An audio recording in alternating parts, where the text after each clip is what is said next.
Selamat sore semuanya, Bu Dwinita.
Oke, terima kasih Bu Dwinita.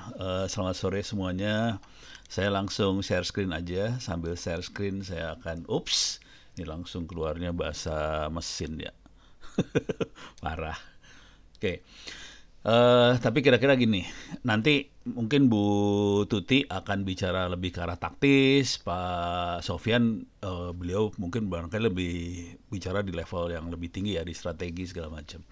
Cuman pertanyaan yang pertama yang dari Bu Dunita, apakah e-commerce menjadi penghalang UMKM atau malah menjadi pendorong UMKM? Nah, itu jawaban singkatnya jelas pasti pendorong ya. Cuman nanti UMKM yang tidak pakai e-commerce, tidak pakai platform jadi masalah nih kira-kira. Ini buku yang ditulis sama Pak Sofyan, Bu Tuti ini akan sangat membahas ke arah sana kira-kira. Nah, cuman kalau kita lihat secara gede banget, lebih besarnya lagi, segala sesuatu aktivitas di dunia IT biasanya ada 3 komponen besar: people, proses, dan teknologi. People, proses, teknologi ya. Mungkin dari sisi people saya nggak akan terlalu bahas banyak. Dari sisi proses mungkin nanti Pak Sofyan, Bu Tuti juga akan ngelihat bagaimana ini mendukung e-commerce-nya. Saya mungkin akan ngelihat dari ekosistem teknologinya sendiri. Supaya kita bisa merasakan bagaimana kesiapan Indonesia untuk mendukung e-commerce ini. Nah, ini saya masuk ke website namanya nperf.com, singkatan dari networkperformance.com. Kelihatan sekali ini adalah kondisi sinyal punya Telkomsel di Indonesia. Ini, ini kondisinya parah sih sebenarnya. Jadi ini salah satu penghambatnya bukan e-commerce sebenarnya. Sinyal kondisinya banyaknya ada di Jawa, di Sumatera ya lumayan, di Sulawesi Selatan masih oke, di Samarinda, Balikpapan oke, tapi sisanya Indonesia agak mengenaskan. Kira-kira itu satu masalah.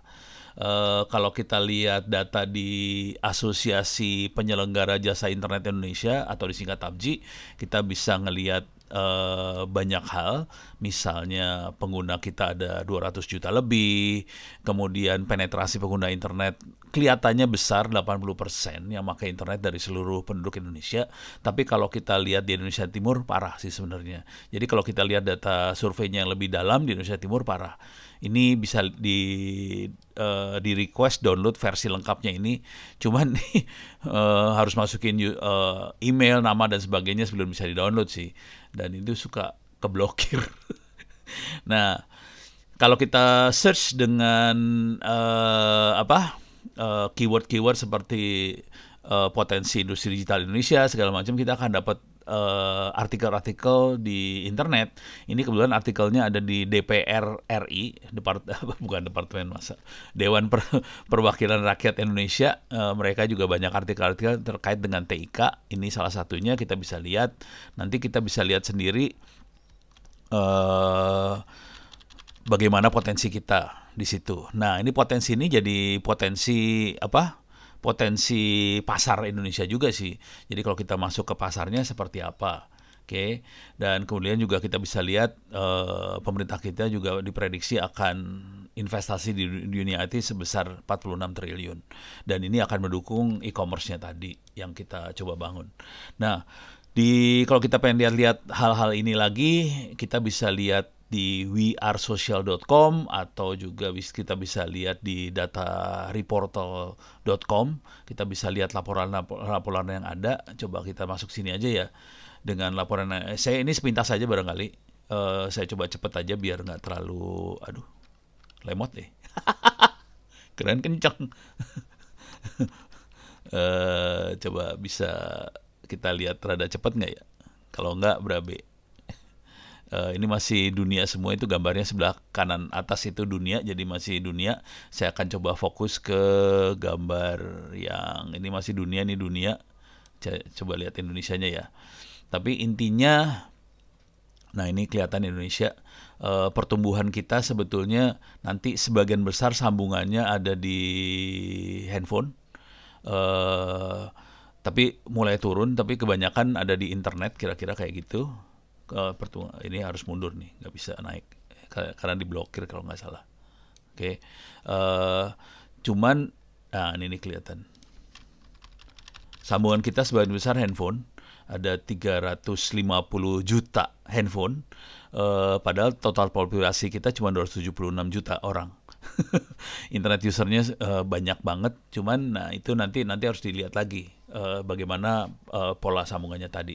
Nah sekarang ini kira-kira kita punya potensi besar. Seperti apa sebetulnya mereka? Nah ini saya pengen ngasih lihat di paling gampang barangkali kita ngelihatnya di ini saya ya, di Facebook saya atau di YouTube saya. Saya akan masuk Facebook saya dan saya akan coba lihat ininya, apa sih namanya? Sorry salah. Saya akan masuk ke apa sih namanya? Analisanya dari Facebooknya gitu ya. Kenapa yang ini jadi diblokir nih personal dashboardnya? Switch. Oke, saya switch ke dashboard supaya bisa ngelihat. Nah, kalau kita pakai tool-tool media sosial, kita jadi bisa nganalisa melalui dashboard, di Google juga sama, di YouTube juga sama. Jadi sarannya, dan ini mungkin akan dibahas lebih dalam oleh Bu Tuti nantinya, kita perlu melakukan analisa kira-kira yang ngikutin kita tuh siapa sih, produk apa, atau kalau saya lebih ke arah tulisan apa yang menarik buat banyak orang. Nah ini bisa kita lihat dari dashboard seperti ini. Dengan misalnya kalau dari sini saya pengen ngasih lihat ya, bahwa kita bisa ngelihat sih sebenarnya tulisan apa yang menarik banyak orang. Ini kalau saya rubah, ini kan tulisan harian ya, tanggal sekian tulisannya apa. Nah kalau saya pengen lihat tulisan mana yang menarik banyak orang, saya akan coba lihat post reach. Oke. Nah ini kelihatan banget bahwa yang menarik banyak orang ternyata pada saat saya jalan-jalan ke kampusnya Bu Tuti sebelumnya, ke tetangganya kampusnya Bu Tuti, saya ke pesantren Gontor nih 2 hari yang lalu, 3 hari yang lalu, tanggal 12 berapa hari, 3 hari yang lalu lah ya. Ini banyak banget yang melihat dan engagement-nya tinggi. Kemudian posting-posting yang berhubungan dengan ilmu buat anak-anak ternyata tinggi banget. Jadi orang tua anak-anak ini pengen banget anaknya bisa maju. Jadi posting-posting yang terkait dengan aktivitas yang bisa memandaikan anak ternyata sangat disukai orang. Terus lowongan kerja sangat disukai orang. Terus di sini ada posting saya berkaitan dengan server e-learning saya juga ini postingnya ngasih tahu bahwa servernya akan saya format loh bulan Mei. Ternyata banyak yang senang juga gitu ya, pengen tahu. Jadi intinya dari sini kita bisa ngelihat bahwa terkait dengan orang suka dengan aktivitas sosial, orang suka dengan postingan yang terkait dengan kemajuan anak, yang memajukan anak, lowongan kerjaan, e-learning, itu orang menarik banget. Ada beberapa, kalau kita turun ke bawah kita bisa lihat juga ini di sini tentang cyber security dan sebagainya. Jadi kita bisa ngelihat dari sini. Jadi kalau boleh saran, coba aktif di media sosial, berinteraksi dengan orang, dari situ kita bisa tahu kira-kira apa sih yang disukai dari kita. Dari situ kita bisa menentukan produk apa yang cocok untuk dijual di e-commerce. Produk itu tidak harus berbentuk barang juga, bisa berupa jasa. Dan itu kira-kira ini gambaran dari saya, mudah-mudahan bisa memberikan gambaran secara global aja dulu tentang e-commerce-nya, infrastruktur pendukung e-commerce, dan juga sedikit taktik bagaimana kita bisa memanfaatkan dunia IT ini supaya bisa terutama terkait e-commerce, supaya kita bisa memaksimalkan hasilnya baik untuk keuntungan yang sifatnya tangible maupun yang intangible. Oke, sekian dulu dari saya. Mudah-mudahan bisa bermanfaat. Kalau ada pertanyaan, silakan posting di chat. Nanti saya akan bereaksi. Saya kembalikan pada Bu Dunita. Silakan Bu Dunita, saya stop share.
Selesai.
Itu udah keren banget sih.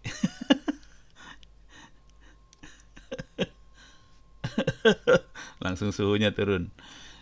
Mungkin saya sharing dikit aja nih soal urusan. Bukan lebih, kalau saya kan lebih di kampus ya. Kami di kampus, kita e-commerce-nya agak beda. Kita dagangnya dagang ilmu nih. Jadi yang kita lakukan adalah banting harganya. Jadi kita bikin website namanya opencourse.itts.ac.id. Itu kita free-in. Jadi ini banding harga, dinolin. Di satu sisi ada tujuan yang agak baik lah supaya ilmu bisa diakses dengan murah. Di sisi lain memang ada tujuan lain supaya orang tahu tentang kita. Cuman ujung-ujungnya, jadi ada bagian yang kita free-in, ada bagian lagi yang memang kita cari duit. Setelah mereka tahu, mudah-mudahan sebagian, kita nggak berharap semua, karena mungkin yang lain akan daftar ke sekolah-sekolah yang lebih bagus karena duitnya lebih punya duit. Cuman yang nggak punya duit daftarnya di kampus kita. Jadi ada ya memang tadi yang Pak Sofyan bilang benar banget. Jangan sampai ada predatory price itu terjadi. Cuman di sisi lain, pengusaha kecil juga kepaksa harus banting harga untuk menguasai pasar. Gitu. Jadi ada kayak gitu-gituan juga sih. Kenapa tuh? Iya, Bang. Iya, itu yang tadi yang startupnya Pak Sofyan itu. Ya bener sih. Kira-kira gitulah tambahannya. Nih, Bu,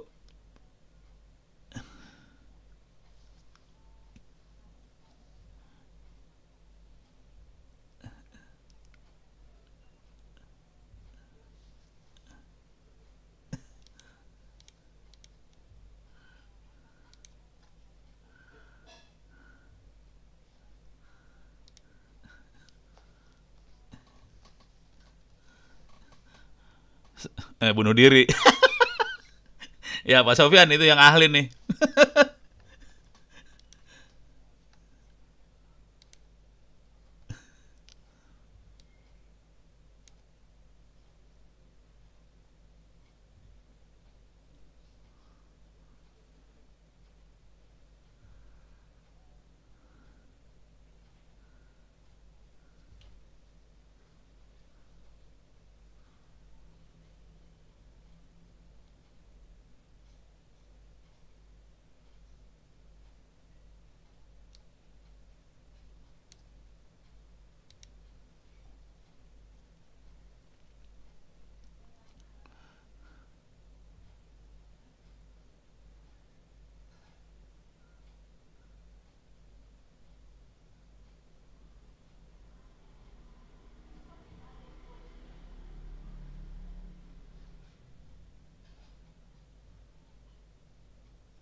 Ini aku malah jadi pengen nanya.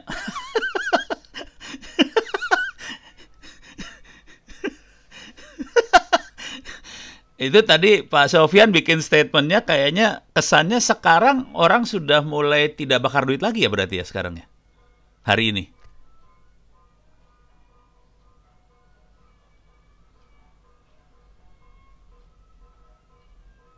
Oh, ya.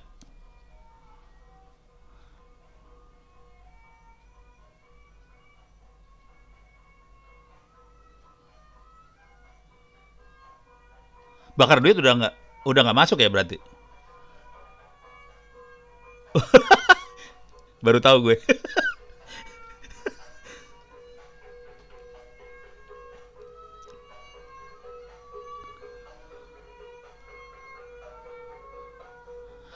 Itu kuncinya supaya bisa profit, kuncinya apakah ada di teknologi yang apa SDM atau teknologi yang dipakai sama platform atau ada di si pelapaknya?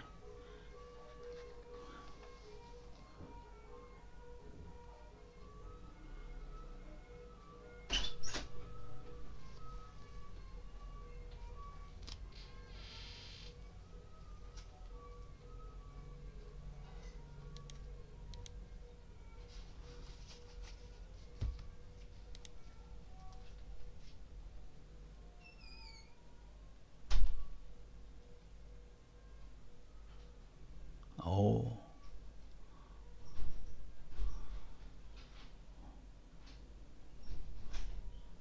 oke.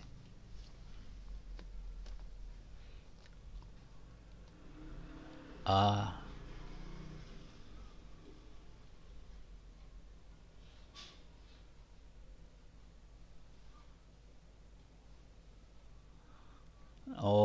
oke.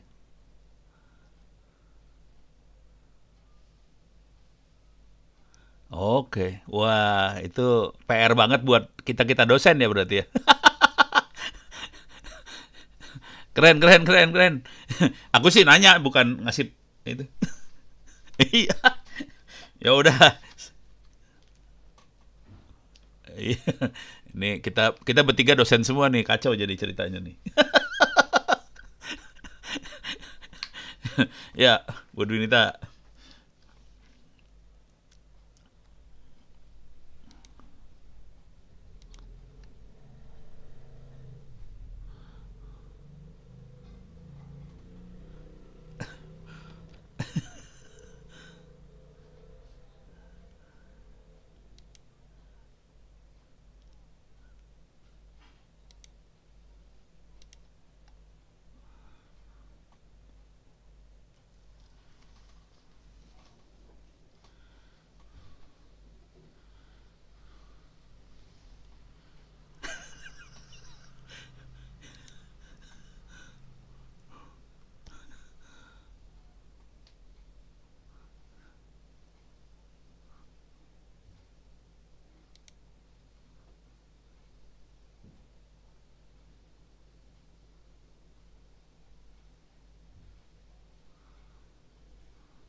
Iya, ini bukan pengalaman saya. Iya, Pak, saya tambahin deh. Ini pengalaman anak saya. Jadi anak saya tuh dagang, dia seni rupa ITB, dan dia dagangnya dagang ini apa sih namanya, kaos. Jadi ini masukan buat teman-teman semua sih. Di belakang itu nanti memang makainya artificial intelligence, AI, machine learning dan sebagainya. Cuman karena bayangin ini anak seni rupa suruh main AI kan pening. Yang dia lakukan sederhana aja, dia beli datanya dari Google Trend. Di belakangnya Google Trend memang ada AI, dan dia melakukan marketing dari kaosnya dia segala macam, terus di belakangnya ada pakai Google Trend tadi. Jadi ya betul, mereka sangat butuh dengan AI, karena si pedagang nggak mungkin melakukan programming AI, dia biasanya akan meminta layanan dari platform lain buat AI tadi. Kebetulan kalau anak saya Google Trend, dengan cara itu dia bisa dapat masukan. Sebaiknya seperti apa supaya customer experience atau customer journey-nya jadi cocok dengan apa yang dia mau. Nah, ini saya jadi ada masukan jadinya. Jadi kepikiran nih, tapi saya nggak tahu apakah ini cocok apa nggak. Tadi yang Pak Sofyan sebutkan kan dari si platformnya. Platformnya bisa mendeteksi ternyata tiap hari Kamis customer wanita melakukan engagement yang lebih dibandingkan yang lain. Nah, aku jadi mikirnya gini. Aku jadi kebayang gini, ini agak kurang ajar, tapi nggak tahu apakah cocok dengan bisnis plan, keuntungan si platform. Saya lagi bayangkan dengan kondisi platform yang udah mulai tahu profile dari customer yang ada. Dengan profile customer yang ada, sebetulnya si platform bisa ngasih masukan ke produsen-produsen atau pelapak-pelapak yang nempel di platform tadi.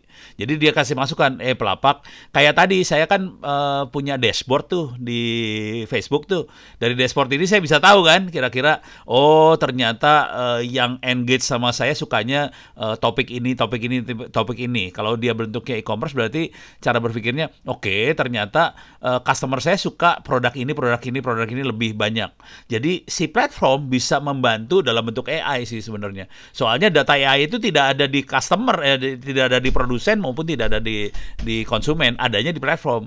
Tapi platformnya bisa ngasih bantuan ke produsen, kira-kira kayak gitu. Dalam bentuk dashboard seperti yang saya lihat di Facebook. Kira-kira gitu sih.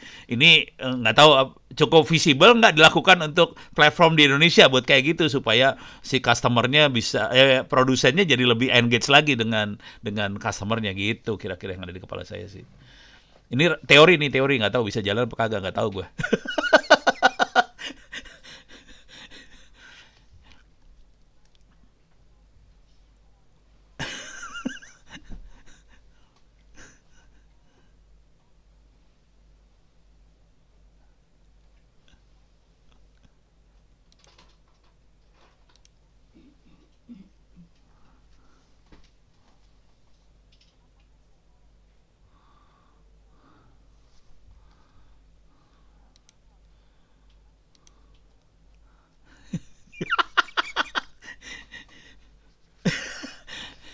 Oke, saya pernah main Bitcoin dan pernah ngoprek blockchain. Tapi kira-kira cara berpikirnya gini, blockchain itu kira-kira sama dengan database. Kira-kira gitu ya, blockchain itu sama dengan database. Bedanya dengan database adalah database punya kemampuan CRUD, CRUD, create, read, update, delete. Jadi dia bisa nge-read data, bisa read data, bisa update data, bisa delete data. Itu database.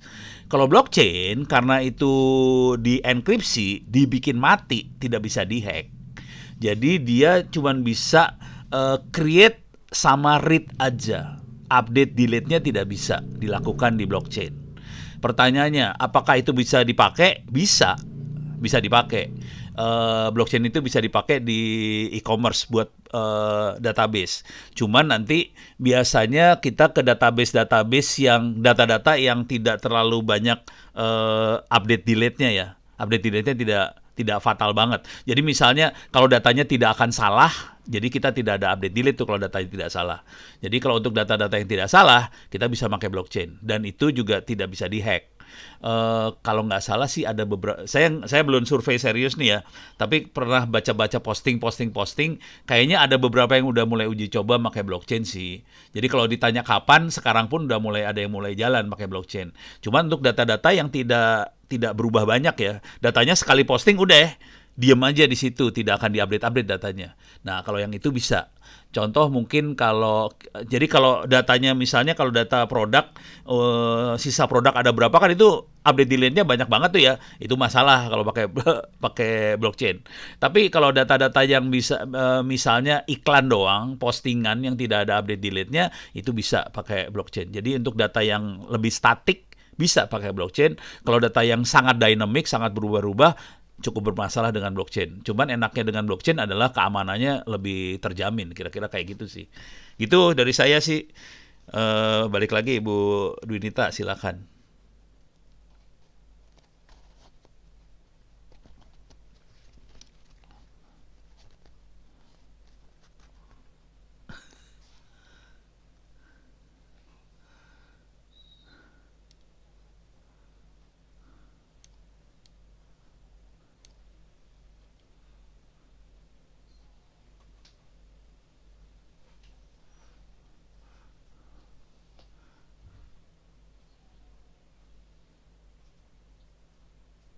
Ya, ya betul. QRIS itu dia transaksi soalnya. Dan itu harus diamankan banget, jangan sampai berubah tuh.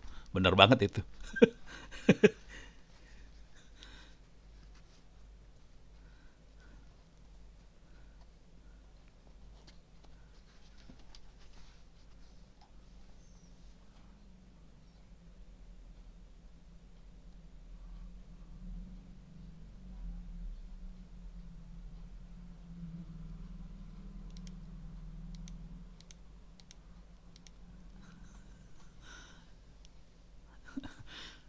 Nah, ini mah bukan saya ini mah.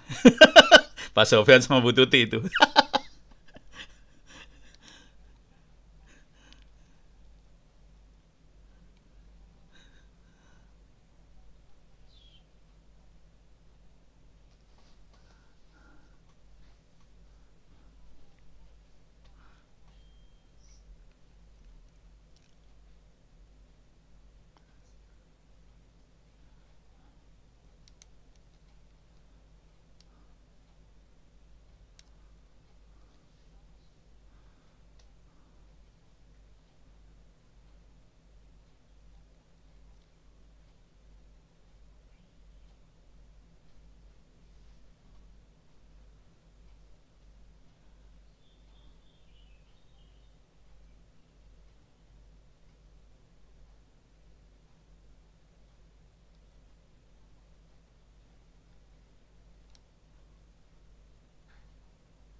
Aku ngasih komen nih, ini komen ya.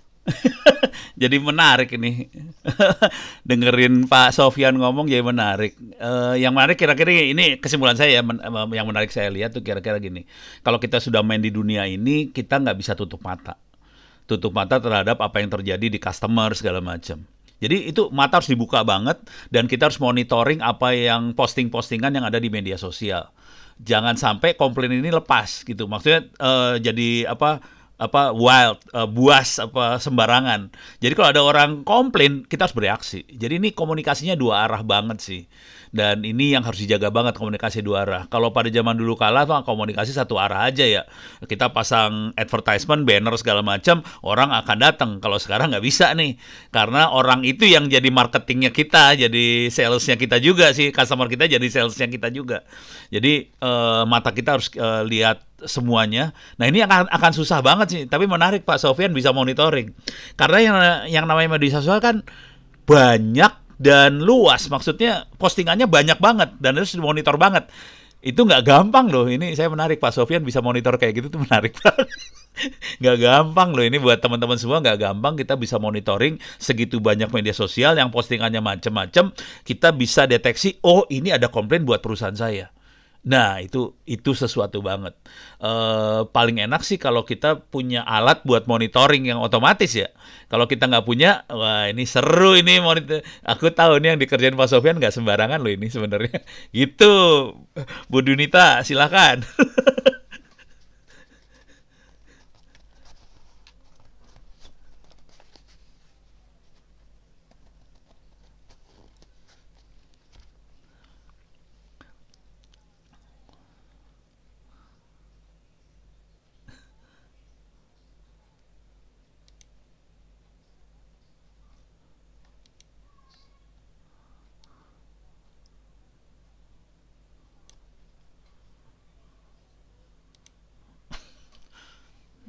Iya, pertanyaan dukun ini. Dukunnya Pak Sofyan.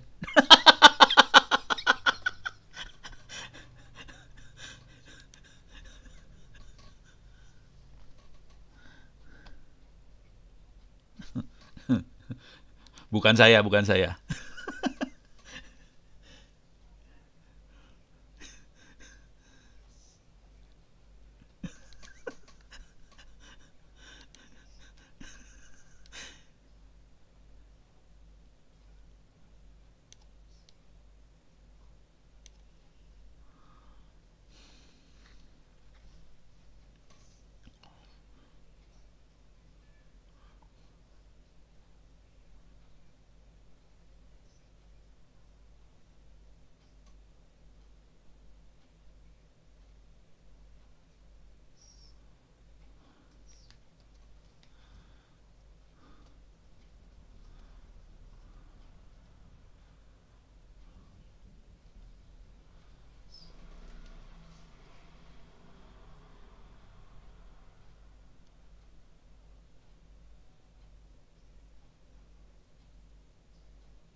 Keren.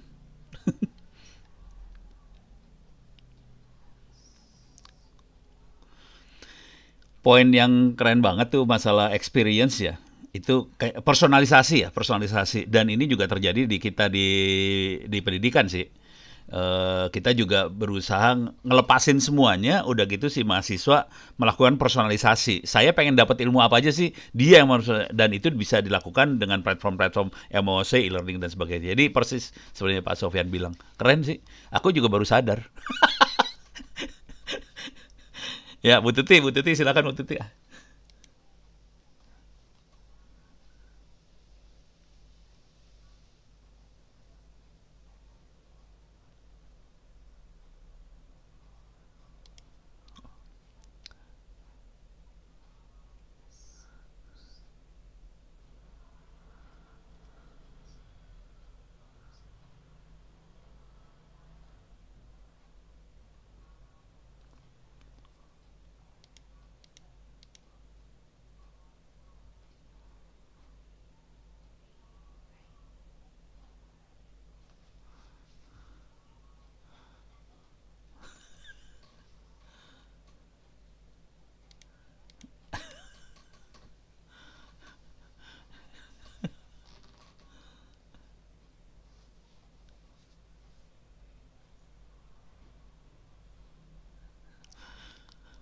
Iya.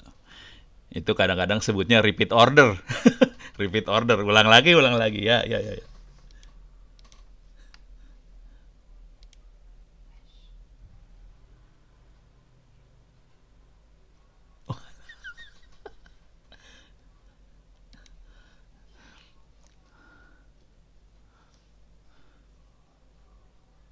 Wala.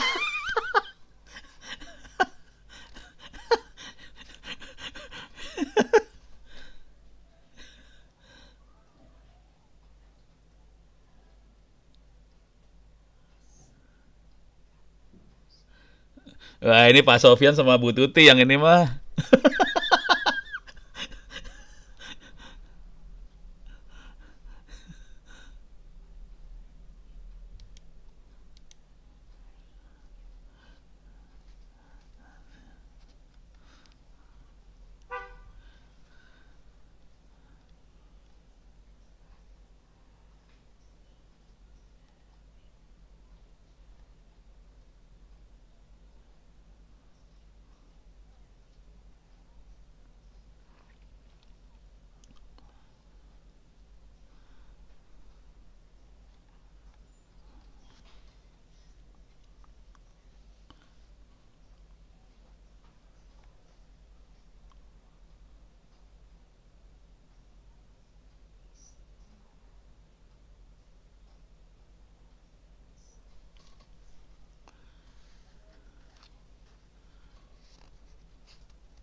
Wah, udah keren, keren banget.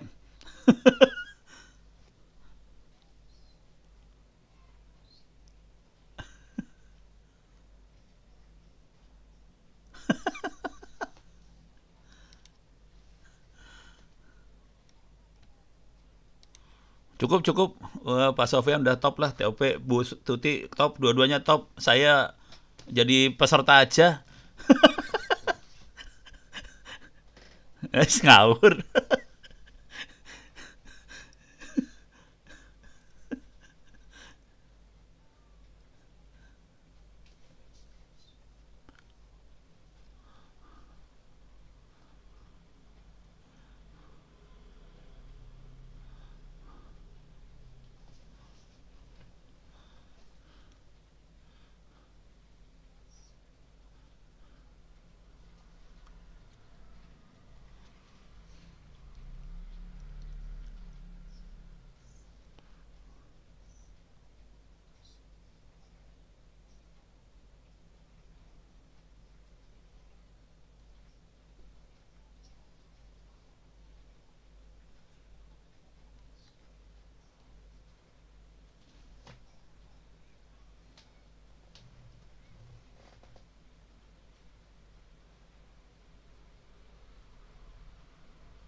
Waalaikumsalam. Terima kasih. Bu Dunita, Pak Sofyan, Bu Tuti, terima kasih. Saya off juga ya.